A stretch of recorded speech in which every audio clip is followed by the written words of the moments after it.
नमस्कार, दर्पण solution YouTube channel पर मैं प्रवेंद्र आपका हार्दिक स्वागत करता हूं। इस वीडियो के माध्यम से हम साला दर्पण पर स्कॉलरशिप फॉर्म भरने संबंधित संपूर्ण जानकारी प्राप्त करने वाले हैं। किस तरह से हम स्कॉलरशिप के फॉर्म भरेंगे और अगर कोई समस्या है तो उस फॉर्म को रिमूव किस तरह से करेंगे, फॉर्म को सबमिट कैसे करेंगे, ये सारी जानकारी आपको प्राप्त होने वाली है। तो आप हमारे इस चैनल को ज़रूर सब्सक्राइब कर लें।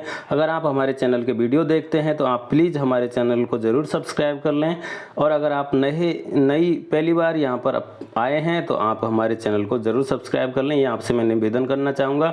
इस तरह की वीडियो आपको समय समय पर उपलब्ध करते रहेंगे। यहाँ पर आपको स्क्रीन पर दिखाई दे रहा है, हम यहाँ पर देख रहे हैं बालिका शिक्षा। इसके हम कर्सर से इधर उधर ले जाएंगे तो यहाँ पर ये आपको चलती हुई इमेज भी दिखाई देंगी।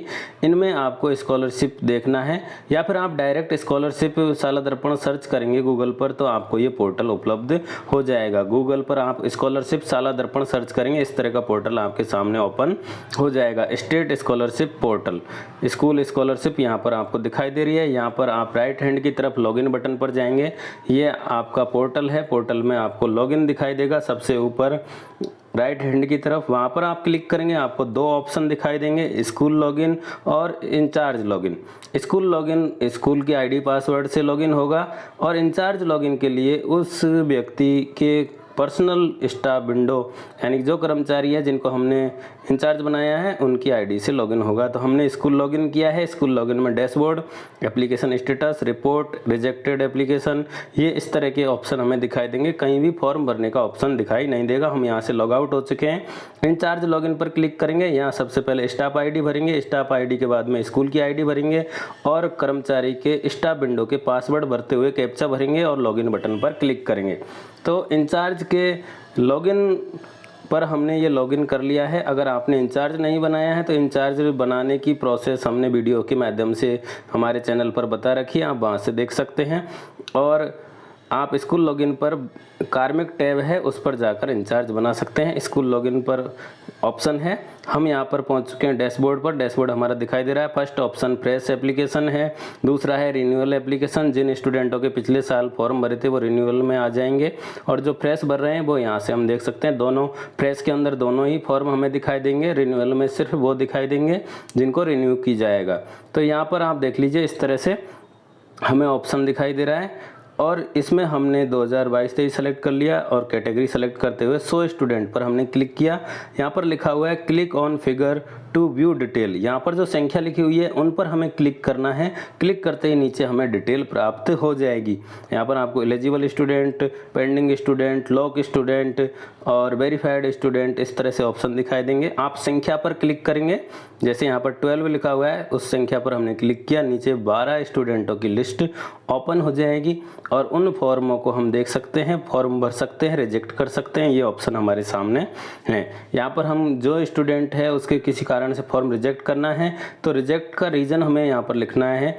मैं यहाँ पर एक एग्जांपल आपको बता रहा हूँ कि इस तरह से एग्जांपल हम भरते हुए इसे नीचे रिजेक्ट रेड बटन है, इस पर क्लिक करेंगे तो ये स्टूडेंट का फॉर्म रिजेक्ट यहाँ से हो जाएगा।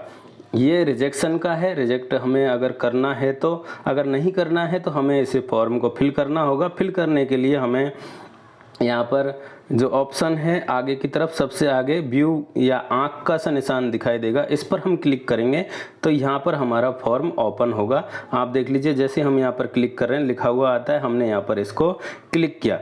क्लिक करने पर हमें यहाँ पर आधार के सामने राइट का निशान दिख रहा है, जन आधार के सामने राइट दिख रहा है, अकाउंट नंबर डिटेल के सामने राइट दिख रहा है, रिक्वायर्ड डॉक्यूमेंट के सामने राइट दिख रहा है, लेकिन नीचे वाली दो डिटेल है उनके सामने क्रॉस दिख रहा है। अब हमने अप्लाई किया तो हमें दिखाई दे रहा है can not apply due to incomplete information available, यानी कि अभी तक हमारी जो सूचनाएं कंप्लीट नहीं है, इसलिए हम इस स्कॉलरशिप के फॉर्म को ऑनलाइन आवेदन नहीं कर सकते।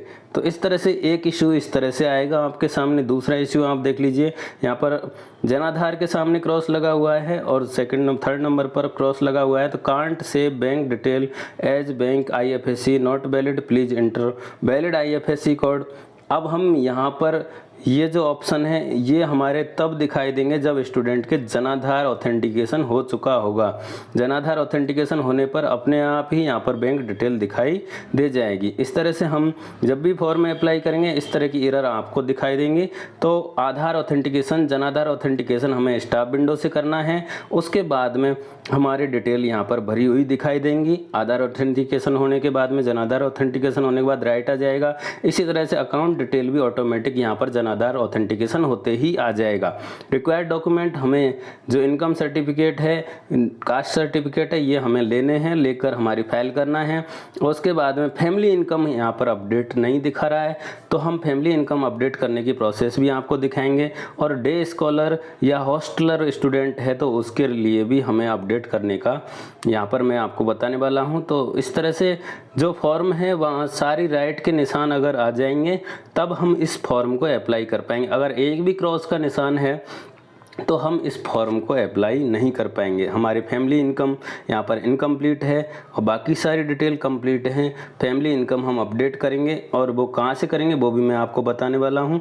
तो यहाँ पर आधार ऑथेंटिकेशन, जनाधार ऑथेंटिकेशन का फिर राइट आ जाना चाहिए, अकाउंट की डिटेल राइट आ जानी चाहिए, जनाधार से लेगा ये। उसके बाद में रिक्वायर्ड डॉक्यूमेंट हम सभी ले लेंगे और उसके बाद में फैमिली इनकम के लिए हम स्कूल लॉगिन करेंगे। और डे स्कॉलर या हॉस्टलर जो भी स्टूडेंट को हमें सेलेक्ट करना है उसके लिए अभी हम स्कूल लॉगिन पर जाएंगे। तो यहाँ पर हम स्कूल लॉगिन कर रहे हैं। स्कूल लॉगिन पर आप अपने स्कूल की आईडी पासवर्ड लगाकर अपने स्कूल का लॉगिन आप कर लीजिए। इस तरह की डिटेल हमें सभी स्टूडेंट की पहले ही अपडेट कर लेनी है। जो भी स्टूडेंट स्कॉलरशिप के लिए आवेदन करना चाहते हैं उनकी सारी स्टूडेंटों की डिटेल आय प्रमाण पत्र के आधार पर स्कूल लॉगिन के माध्यम से हमें अपडेट करनी है। स्कूल लॉगिन हमने कर लिया है। हम यहाँ स्टूडेंट टैब यानी विद्यार्थी टैब पर क्लिक करेंगे और हमें यहाँ पर मिलेगा लाभार्थी योजनाओं के लिए अनिवार्य छात्र सूचना। ये ऑप्शन आप देख लीजिए, अनिवार्य लाभार्थी योजनाओं के लिए अनिवार्य छात्र सूचना। यहाँ पर जैसे हम क्लिक करेंगे हमारे सामने कई सारे ऑप्शन दिखाई देंगे। ये इसी वर्ष अपडेट किया गया है मॉड्यूल और इसमें कई एंट्री ऐसी हैं जो पूरी एक बार ही एंट्री करनी है और कई एंट्री हर वर्ष हमें करनी है। तो हम यहाँ पर क्लास सेलेक्ट कर लेंगे, सेक्शन सेलेक्ट कर लेंगे, 100 स्टूडेंट पर क्लिक करेंगे। लेफ्ट हैंड साइड में हमें PCTS card, BPL card, family income, EWS card, clearing occupation, इस तरह से ऑप्शन दिखाई देंगे। जिन जिन एंट्री को हमें करना है वो आप यहाँ पर कर लें। PCTS card one time entry है, BPL कार्ड की भी वन टाइम एंट्री है।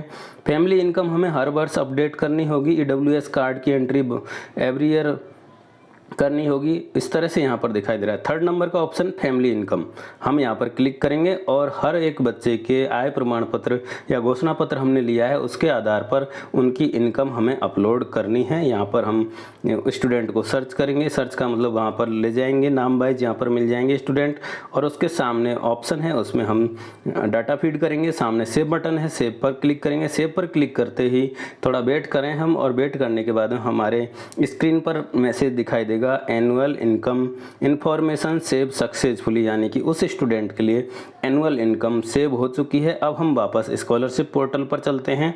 ये दोनों पोर्टल हम एक साथ खोल लेंगे तब भी यहाँ पर कोई दिक्कत नहीं है। स्कूल लॉगिन हमारा खुला हुआ है और स्कॉलरशिप लॉगिन भी हमारा खुला हुआ है। 2nd नंबर हम यहाँ पर देखते हैं आपको प्रपत्र 9।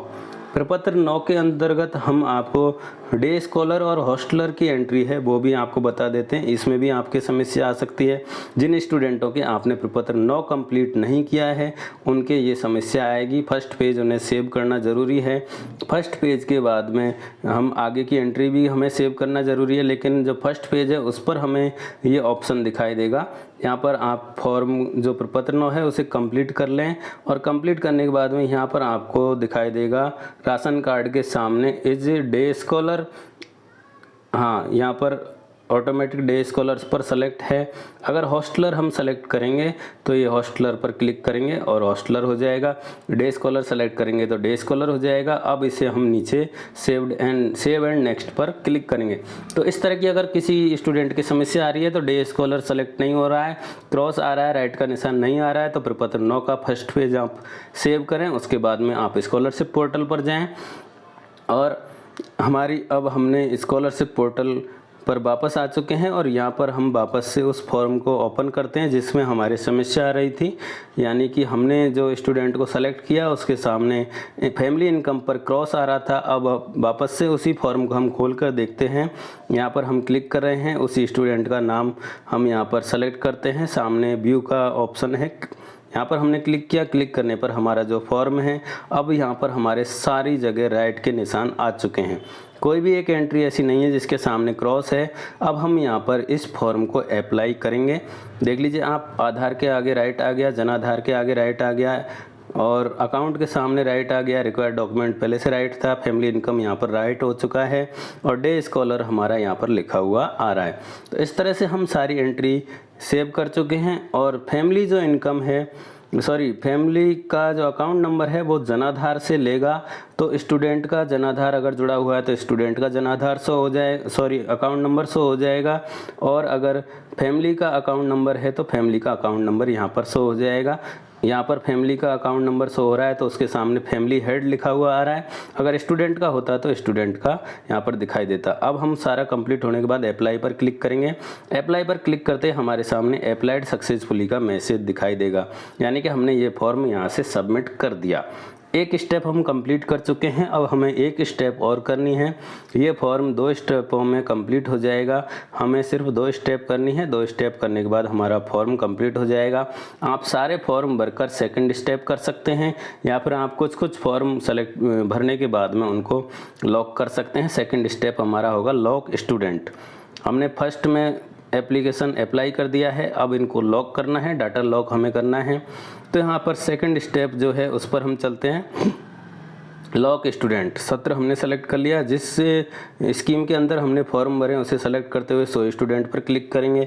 हमने अभी तक एक फॉर्म भरा है, स्टूडेंट की डिटेल दिखाई देगी। सामने रिमूव स्टूडेंट का ऑप्शन भी है, अगर आपने गलत फॉर्म भर दिया तो इसे यहाँ से रिमूव भी कर सकते हैं। तो रिमूव करते ही ये डिलीट हो जाएगा और यहाँ पर अमाउंट ऑटोमेटिक भरा हुआ आएगा। फाइनल लॉक ऑप्शन नीचे आपको दिखाई देगा, फाइनल लॉक एप्लीकेशन।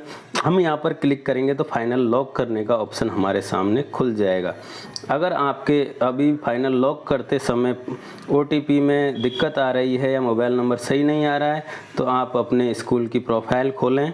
स्कूल के अंदर प्रोफाइल है और प्रोफाइल में अपडेट प्रोफाइल में जाकर आप शाला दर्पण प्रभारी के मोबाइल नंबर सही भरें और उसको अपडेट कर दें। यहाँ पर ऑप्शन है हमारे पास, संस्था प्रधान का नाम, मोबाइल नंबर इस तरह से यहाँ पर दिखाई दे रहा है। सही मोबाइल नंबर भरें, सेव करें, अपडेट करें और अपडेट करने के बाद आपको प्रोफाइल सक्सेसफुली अपडेट का मैसेज दिखाई देगा।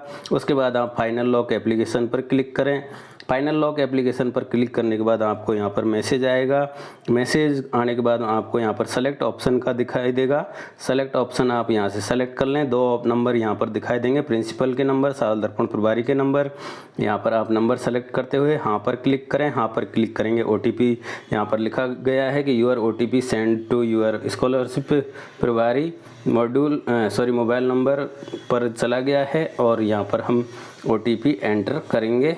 जो OTP मोबाइल पर आया है, सबमिट बटन पर क्लिक करेंगे। सबमिट बटन पर क्लिक करते ही हमारा फॉर्म सबमिट हो जाएगा। इस तरह से हमारा ये पूरा प्रोसेस कंप्लीट हुआ। Scholarship data has been locked and will be send to concerned office, इस तरह का मैसेज आपको दिखाई देगा। क्लोज कर दें। ये हमारा फॉर्म भरने का पूरा प्रोसेस हो गया। इस प्रोसेस में आपने एक स्टूडेंट के फॉर्म भरने की प्रोसेस देखी है जिसमें हमने जो गलतियां रह रही थी उनको कंप्लीट किया और उसके बाद में फॉर्म को सबमिट किया। अब यहाँ पर 2 ऑप्शन दिखाई देंगे एक्शन के अंदर। एक तो व्यू दिखाई देगा जिसे हम खोलकर फॉर्म भर सकते हैं, दूसरा अनलॉक दिखाई देगा। गलत फॉर्म लॉक हो गया तो अनलॉक कर सकते हैं। व्यू पहले कर लें आप। व्यू करने के बाद में आपको जो स्क्रीन पर डिटेल दिखाई देगी उन डिटेलों को आप चेक कर लें। चेक करने पर आपको यहाँ पर बेसिक डिटेल और इस तरह की सारी इन्फॉर्मेशन दिखाई देगी जो हमने फॉर्म में भरी है। स्टूडेंट की डिटेल, उसके बाद में आधार, जनाधार, उसके बाद में फैमिली हेड वगैरह की डिटेल यहाँ पर दिखाई दे रही है। बैंक का नाम दिखाई दे रहा है, सब कुछ आपको दिखाई देगा। मिलान कर लें, मिलान में अगर आपका डाटा सही लगता है तो आप डाटा को फॉर्म को कैंसिल नहीं करें। अगर आपको लगता है कि फॉर्म में कहीं न कहीं कुछ गड़बड़ हुई है तो आप इसे क्लोज़ करें। क्लोज़ करने के बाद आपको अनलॉक बटन दिखाई देगा, इसके क्लिक करें तो आपका डाटा अनलॉक हो जाएगा। क्या आप विद्यार्थी को अनलॉक करना चाहते हैं तो यहाँ ओके करें। ओके करते ही हमारा फॉर्म अनलॉक हो चुका है। वापस हमारा जहाँ से हमने लॉक किया वहाँ ऑप्शन आ जाता है रिमूव स्टूडेंट।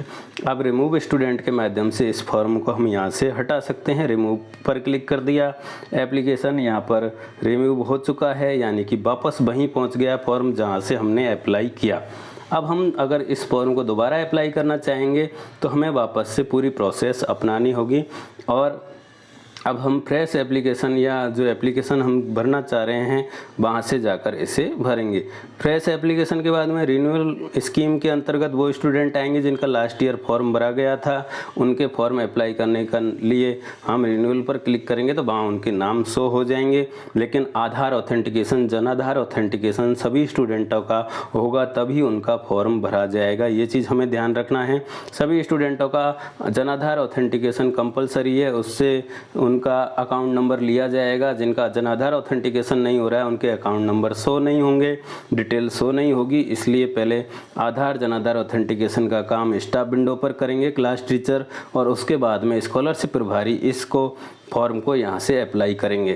तो अप्लाई करने में आपके फैमिली इनकम की दिक्कत आ सकती है तो उसके लिए स्कूल के अंदर कर विद्यार्थी टैब में जाकर फैमिली इनकम अपडेट करें, जो आपको इस वीडियो के माध्यम से बताई है। तो आप पूरी प्रोसेस को फॉलो करेंगे तो आप आराम से स्कॉलरशिप के फॉर्म भर पाएंगे। आशा करता हूँ आपको ये वीडियो पसंद आया होगा।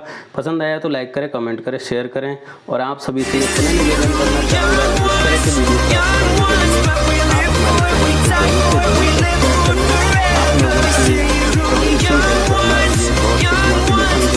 तो आप हमारे चैनल को जरूर से जरूर सब्सक्राइब कर लें। धन्यवाद।